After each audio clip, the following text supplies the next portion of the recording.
Dos mujeres de 34 y 43 años han fallecido esta mañana en el lado marroquí de la frontera como consecuencia de las heridas sufridas al ser pisoteadas en una avalancha. Otro número, sin concretar, de portadoras han sido trasladadas a distintos hospitales del país vecino, que ha pedido a España la suspensión del tránsito de portadores entre el 30 de agosto y el 10 de septiembre como consecuencia de la festividad del sacrificio. Digamos.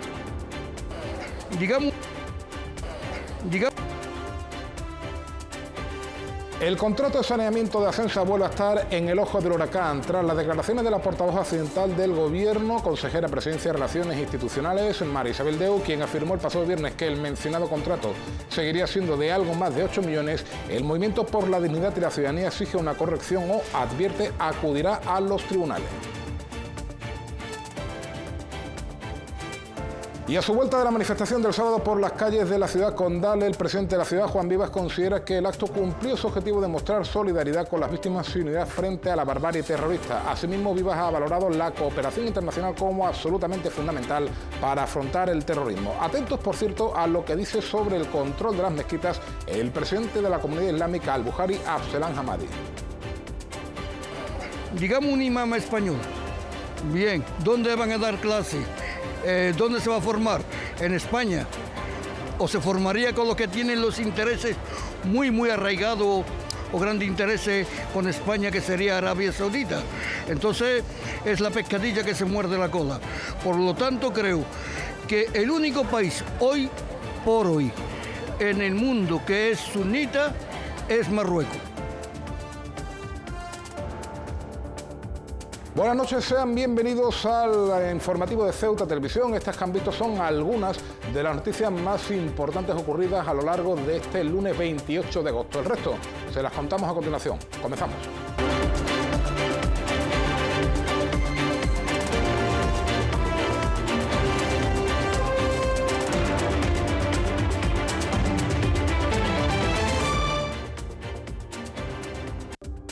Dos mujeres de 34 y 43 años han fallecido a primeras horas de la mañana de este lunes en el lado marroquí de la frontera como consecuencia de las heridas sufridas durante una avalancha mientras aguardaban para entrar en Ceuta a través del Tarajal 2. Un paso que quedará cerrado desde finales de esta semana y hasta el próximo 10 de septiembre como consecuencia de la fiesta del sacrificio. Dos mujeres de 34 y 43 años han fallecido a primeras horas de esta mañana en el lado marroquí de la frontera al ser pisoteadas durante una avalancha de porteadoras que pretendían entrar en Ceuta a través del Tarajal 2. Los hechos ocurrieron en las horas previas a la apertura de ese paso en uno de los 2 días de la semana reservados solo para mujeres. Se conoce poco, más allá de que un tumulto antes de que comenzara a abrirse el paso de porteadoras produjo esa avalancha que dejó a estas dos fallecidas al margen de varias heridas que fueron trasladadas a centros hospitalarios marroquíes.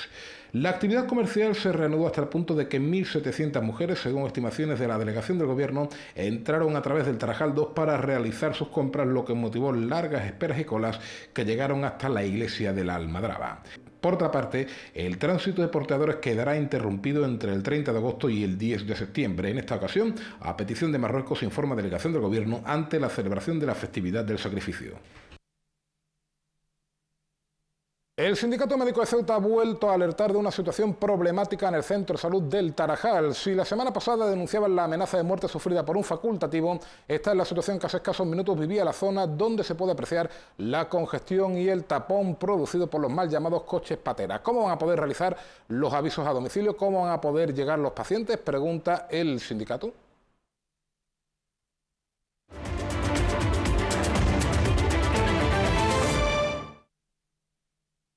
El presidente de la ciudad, Juan Vivas, considera que el objetivo fundamental de la manifestación, de mostrar solidaridad con las víctimas y unidad frente a la barbarie, está cumplido. Se refiere a la manifestación del pasado sábado en Barcelona, que a su juicio fue una clara demostración de que la sociedad española y barcelonesa está con las víctimas y contra la atrocidad del terrorismo.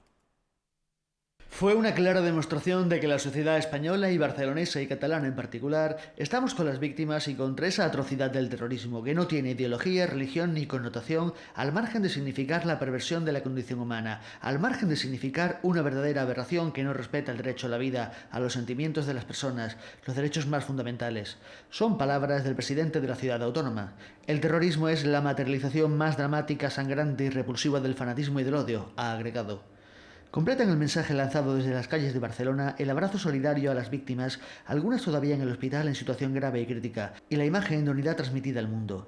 Unidad y la firme convicción de que por encima de ideologías, afinidades personales y políticas, por encima de credos, seguimos confiando en este modelo de vida y convivencia basado en el respeto, la fraternidad, la libertad, la democracia, ha expresado Vivas. Manifestamos nuestro apoyo a las fuerzas y cuerpos de seguridad, a todos, a la sociedad civil, que como una única voz tiene que salir al paso de este tipo de situaciones, que son un verdadero motivo de inquietud y preocupación para toda nuestra sociedad occidental. Ha añadido antes de completar que las instituciones, de manera conjunta, deben actuar para otorgar la seguridad que los ciudadanos demandan. Eso significa procurar la unidad de todos los demócratas al establecer los mecanismos de lucha contra el terrorismo y al mismo tiempo dotar a la policía de los medios tecnológicos adecuados y adaptarnos. Ha ahondado en lo que debe abordar esa adaptación. Las normas siguen siendo las mismas que había antes de que el fenómeno surgiera. Los terroristas se van adaptando en su voluntad de hacer el mal y las instituciones democráticas tenemos que dar respuesta normativa con el Código Penal para adaptarnos a esas nuevas situaciones. Asimismo, Vivas ha valorado la cooperación internacional como absolutamente fundamental para afrontar el terrorismo. Por cierto, que el presidente de la ciudad aprovechaba el desplazamiento a Barcelona del pasado fin de semana con motivo de esa manifestación contra el terrorismo para mantener varios contactos. Con el vicepresidente del Parlamento Europeo, por ejemplo, ha tratado de la frontera y Ramón Luis Valcárcel le ha ofrecido reiterar en Bruselas la singularidad de las fronteras terrestres de Europa en África, mientras con su homólogo de la Comunidad Canaria ha aprovechado su conocimiento del hecho extrapeninsular y la reciente reforma del régimen económico y fiscal canario para hablar del caso local. Frontera y régimen económico y fiscal han sido dos asuntos sobre los que el presidente de la ciudad, Juan Vivas, ha tenido la oportunidad de hablar durante su traslado a Barcelona. De su conversación con el vicepresidente del Parlamento Europeo, Ramón Luis Valcárcel, Vivas ha desvelado a su regreso que trataron asuntos fundamentales que Europa tiene sobre la mesa, como son el tratamiento de la política de inmigración y de las fronteras exteriores.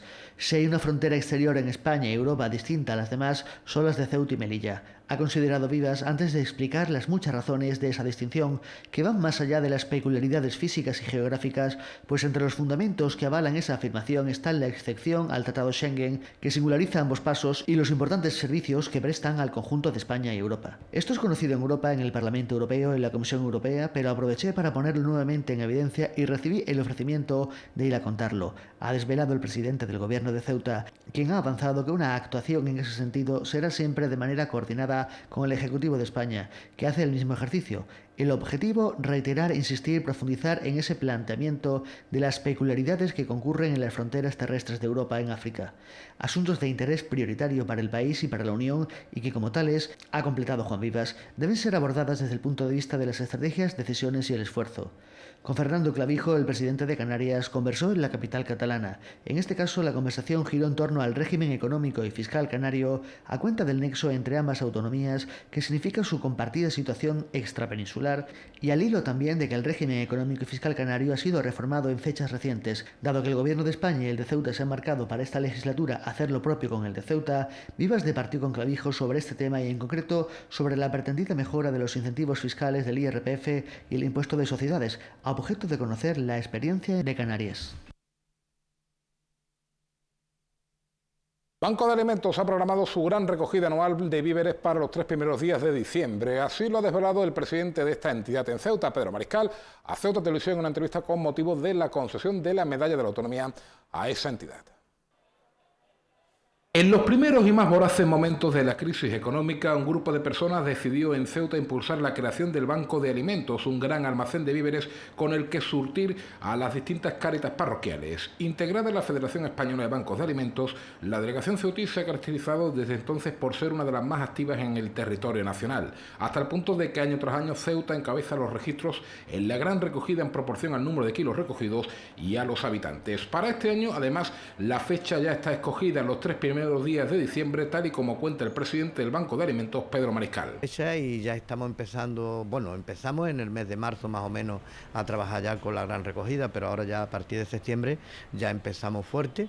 Tenemos 1, 2 y 3 de diciembre. Este año, el año pasado no se tuvo en cuenta por circunstancias y se cogió una fecha un poco que no venía bien, quiero decir, al bolsillo de la gente, pero este año ya se ha pensado. El Banco de Alimentos es una de las entidades que recibirá el próximo sábado con motivo del Día de la Autonomía la medalla de la ciudad, algo que agradece así su presidente. No es ese grupo que hay por detrás, llámese Pepe Torres, llámese Naranjo, llámese Lucio, llámese Enrique, son gente, no quiero seguir nombrando porque puedo llegar a un número tan elevado de gente que cuando decimos Banco de Alimentos necesita aportación de voluntarios, ahí están todos Ceuta, porque prácticamente se involucra todo Ceuta en el trabajo este. Por último, Mariscal recuerda que hay necesidad de alimentos todos los días del año y cómo se puede colaborar con su entidad más allá de la campaña navideña. Es llamando por teléfono a la entidad nuestra, que es donde tenemos la sede, que es en el Polígono Virgen de África, en el bloque 9, bajo. Llaman por teléfono, que es el 956, ya me aprovecho y lo repito, 956 52 52 25, es un número muy fácil, llama y nosotros vamos a recoger los alimentos que nos digan o lo que sea en el sitio que nos diga.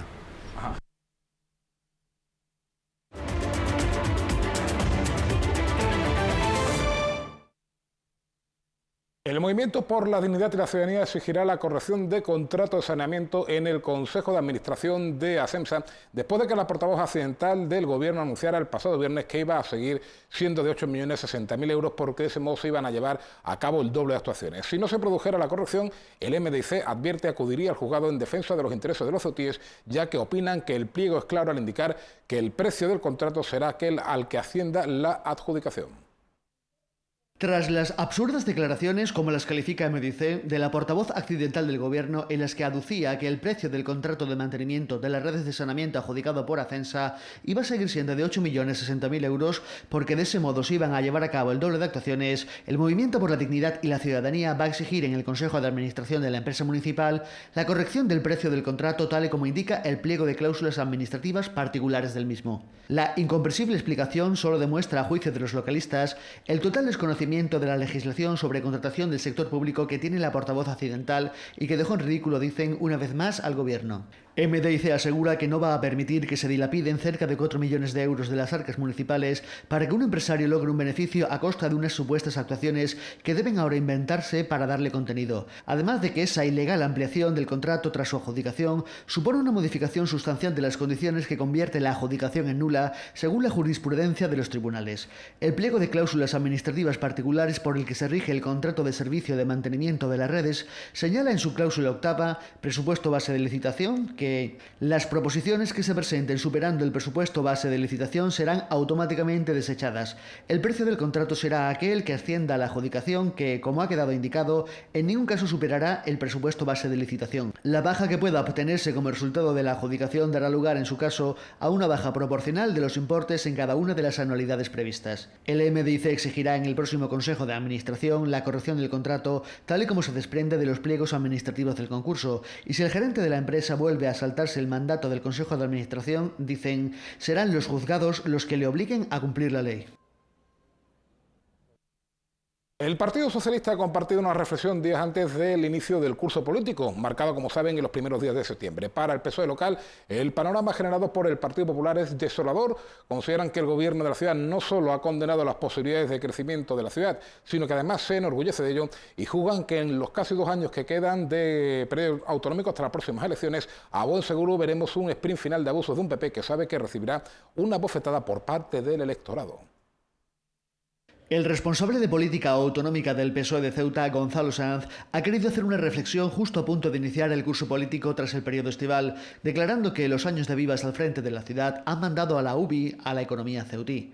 El panorama al que ha abocado el PP a la ciudad es desolador, dice, con unas navieras que abusan de la ciudadanía en connivencia con el gobierno, un puerto que agoniza y ha perdido su antigua competitividad, una frontera tercermundista que paraliza toda la ciudad y un comercio local anulado por la torpeza fiscal y la ausencia de medidas para revitalizarla. Todo esto, según Sanz, dibuja un macabro retrato del proyecto del PP para inyectar el desánimo en la espina dorsal de la ciudad. El encargado del área de política económica opina que el deterioro imparable de la economía de la ciudad dibuja una Ceuta con una cada vez mayor brecha social, con niveles de pobreza récord y sin esperanza. En lo que Sanz entiende que es una estrategia pactada con el PP nacional para afianzar el pesimismo en la sociedad caballa, con un abandonismo paulatino que ha apagado las esperanzas de una juventud cuyo futuro en Ceuta han convertido en inviable y cuya única opción es la de mirar hacia la península. Sanz dice tener claro que quedan casi 2 años de PP, donde a buen seguro veremos un sprint final de abusos de un Partido Popular que sabe que recibirá una bofetada por parte del electorado. Escándalo judicializado en la entrega de viviendas públicas, informes del Tribunal de Cuentas alertando de irregularidades, ingentes cantidades de dinero público destinadas al pago de puestos de confianza del presidente y unos planes de empleo que no cesan de generar críticas por su oscurantisma forma de seleccionar al personal. Son solo algunos de los regalos de una legislatura que aún dará mucho más de sí, resalta Sanz. Ante tamaño panorama, Sanz ha querido recordar que el PSOE, frente al intento de enterrar la esperanza y el optimismo de la sociedad caballa, propondrá dar un giro de 180 grados apostando por un puerto y una frontera dignas del siglo XXI, devolviendo la transparencia en la gestión de empleo y viviendas públicas y recuperando la apuesta por un comercio local que vuelva a tener el brillo que tuvo. Cambiamos de asunto porque en medio centenar de actuaciones al día realizados por término medio la empresa Obimace durante el presente periodo estival, según señala la ciudad en un comunicado. Solerías, pequeñas reparaciones en carreteras y mantenimiento aglutinaron el trabajo del personal de esta sociedad municipal durante el verano. Una media de 50 intervenciones diarias han sido realizadas durante el presente periodo estival por operarios de la empresa municipal Obimace, según informa un comunicado del gobierno de la ciudad.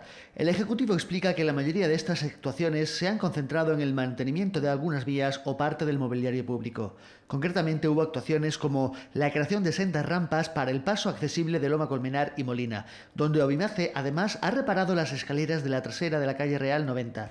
Y en segundo, cabe citar los trabajos de acondicionamiento y reparación, o en su caso colocación, de las barandillas de la Plaza de África y del Mercado Central, la reparación y el pintado de las escaleras de la barriada 12 de diciembre y las respectivas actuaciones acometidas en la plazoleta de los Baños Árabes y de la calle Alférez Baiton. La ciudad señala como una constante el repaso de solería del acerado público, destacando en este sentido que ha alcanzado a calles, avenidas, paseos y barriadas, entre ellas Parques de Ceuta, Pedro La Mata, Juan 23, Rebellín, Lisboa, Compañía del Mar, El Morro y San José Jadú. También trabajos de desmontaje del talud en la calle Alcalá del Valle u otros como la instalación y reparación de una malla en la Avenida España, el pintado de las barandillas de San Antonio y la capilla de la Almadraba, la reparación de las jardineras de Miramar Bajo, los diferentes arreglos de fontanería en el Parque San Amaro, el cuartel de la policía local u otros. El montaje de un toldo en la entrada a los polígonos del Tarajal, la reposición de volardos en las calles Sevillas, Canalejas y Benítez y los trabajos de señalización horizontal y vertical emprendidos por toda la ciudad. Lo más reciente en el tiempo ha sido lo hecho en la Avenida San Juan de Dios, donde Obimace actuó el jueves pasado, al margen de la implicación de Obimace en la preparación y recogida del recinto ferial de cara a las pasadas fiestas patronales.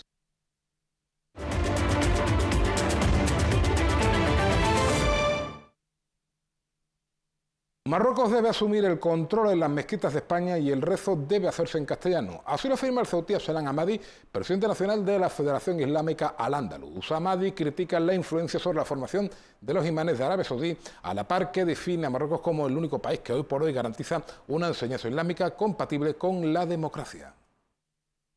Tras la conmoción por los atentados de Barcelona, quedan algunas cuestiones pendientes para el análisis, principalmente dos: la fluidez o no de la información entre cuerpos de seguridad nacionales y autonómicos y los mensajes en algunas mezquitas. No han faltado voces en las últimas semanas que hablan de determinados lugares de rezo musulmanes como auténticos campos abonados para el adoctrinamiento, y la consiguiente controversia para la que valdría una de las frases más recordadas por los amantes del cómic: ¿quién vigila al vigilante? Es decir, ¿quién controla a los imanes?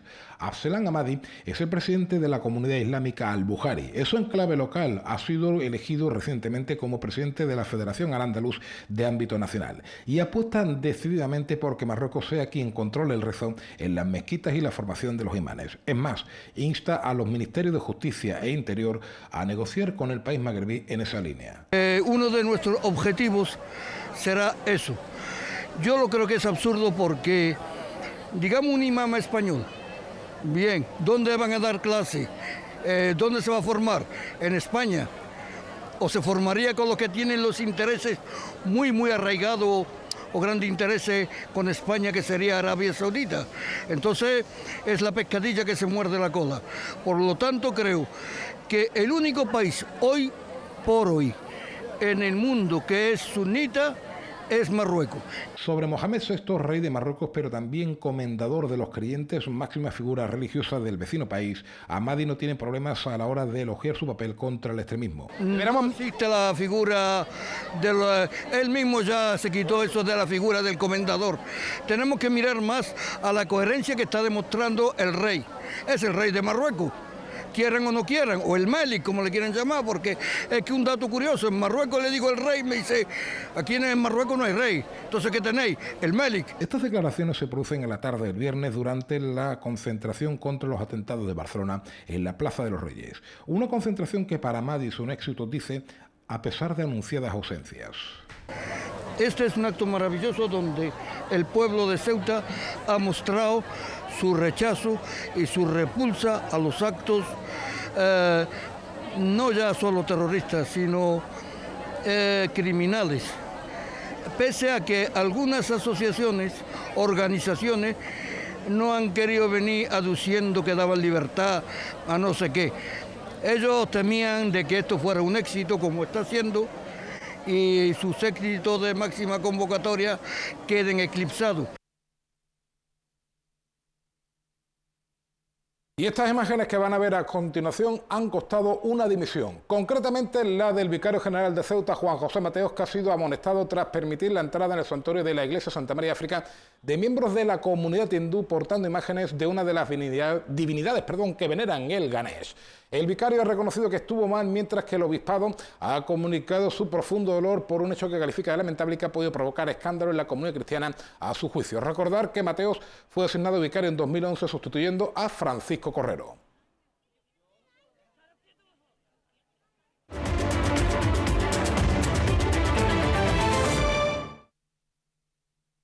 Y volvemos a hablar del Centro de Salud del Tarajal porque la Comisión Permanente del Consejo General de Colegios Oficiales Médicos de España ha mostrado su apoyo y solidaridad con los profesionales médicos que ejercen en la Ciudad Autónoma de Ceuta como área de difícil desempeño y cobertura mediante un comunicado oficial al Ilustre Colegio de Médicos de Ceuta.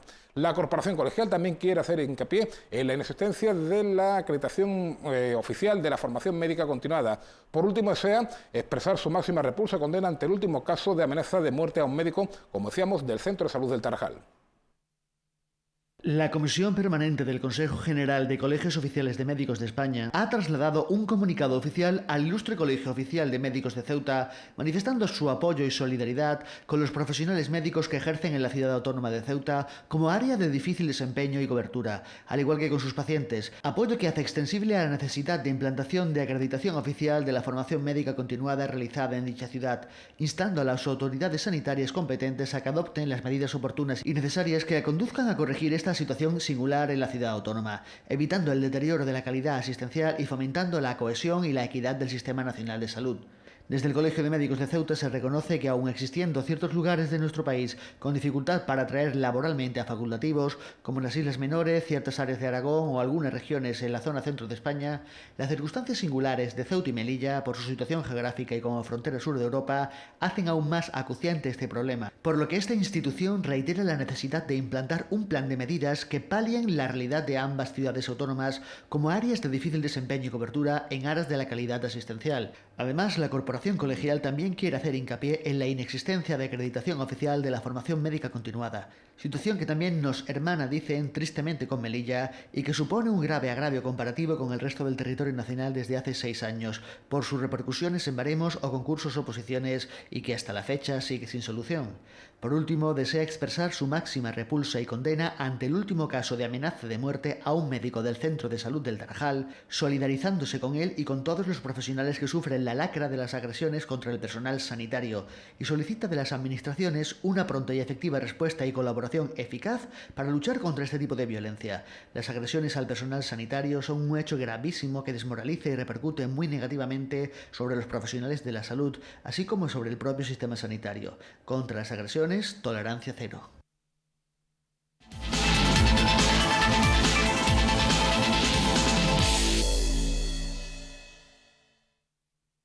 Y vamos ya con la información deportiva, con malas noticias en el estreno liguero de la agrupación deportiva Ceuta. El conjunto blanco, pese a disponer de varias ocasiones, perdió por la mínima en el campo del Cádiz B. Todo ello en un fin de semana en el que posiblemente la que sea una de las mejores deportistas ceutíes de siempre, Isabel Contreras, volvió a estar entre las mejores del mundo. Usando el ciclismo como metáfora, podemos concluir que el Ceuta perdió tiempo en la primera etapa de montaña. El conjunto de Juan Ramón, un equipo confeccionado para tener y querer el balón, dispuso de varias ocasiones, pero finalmente no fue capaz de materializar ninguna y se vio superado por el Cádiz B. Un gol de Toro en la primera mitad sirvió al filial amarillo para superar a la agrupación, que no obstante pudo obtener y tal vez mereció mayor premio en su visita a El Rosal. Dos curiosidades: el Ceuta pierde por intensidad, admite su entrenador. Y para amantes de la estadística y casi de las conjunciones astrológicas, recordar que hace 20 años el Ceuta también salió derrotado ante el Cádiz B por ese mismo marcador, el año del último ascenso a Segunda B. No cabe, en cualquier caso, abrir ventana al derrotismo, como tampoco hubiese habido lugar para la euforia desbordada en el supuesto de que el domingo la moneda hubiese caído de cara. El resto de marcadores fueron el empate a 2 entre sanluqueño y cabecense, el Puente Genil 0, Algeciras 0, la victoria de la Lebrijana por 3-4 en Gerena, el Ciudad de Lucena 1, Jerez 1, el triunfo del San Roque de Lepe ante el Atlético Onubense, el nuevo nombre del Recreativo B, por 3-2, la victoria del Castilleja, primer líder, por 0-3 en Los Barrios, el triunfo del Espeleño por 3-2 ante el Sevilla C y el del Alcalá por 2-0 ante el Arcos. El próximo encuentro de los ceutíes será en casa el domingo ante el Ciudad de Lucena a partir de las 5:15 de la tarde. A la piragüista Isabel Contreras le ocurre lo que al waterpolista Guillermo Molina. Le falta la medalla olímpica, sí, pero es la única ausencia en su palmarés. La ceutí volvió a escribir una página en su ya dilatada y por lo general brillante trayectoria. Este fin de semana volvió a estar en una final mundialista en Racice, República Checa, compartiendo embarcación con Ouzán, Lascano y Heredia. Final apretadísima en la que al final el K4 no logró medalla, pero final mundialista a fin de cuentas. Por cierto, que esta tarde hemos conocido que el Jumilla Fútbol Sala será el rival de la Unión África Ceutí en la Copa de Su Majestad el Rey. El conjunto murciano, también de Segunda B, al igual que el cuadro unionista, visitará la ciudad autónoma el 12 o 13 de septiembre.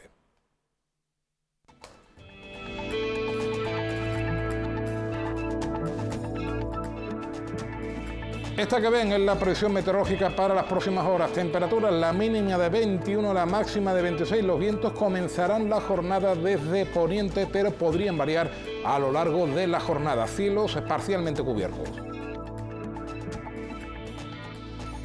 Y este que ven, el 18, el 018, es el número agraciado en el sorteo de la Cruz Roja de este 28 de agosto. Y nos vamos ya, no sin antes dejarles con un reportaje sobre la festividad del Ganesh, que como saben se comenzaba a celebrar el pasado jueves por la tarde y concluía ayer domingo. Simplemente agradecerles una vez más la atención prestada y recordarles que pueden consultarnos y pueden seguir informados con nosotros a través de nuestra página web www.ceutatv.com y de nuestras redes sociales, el perfil de Facebook Ceuta Televisión y el de Twitter @CeutaTV. Gracias por la atención prestada y sean felices.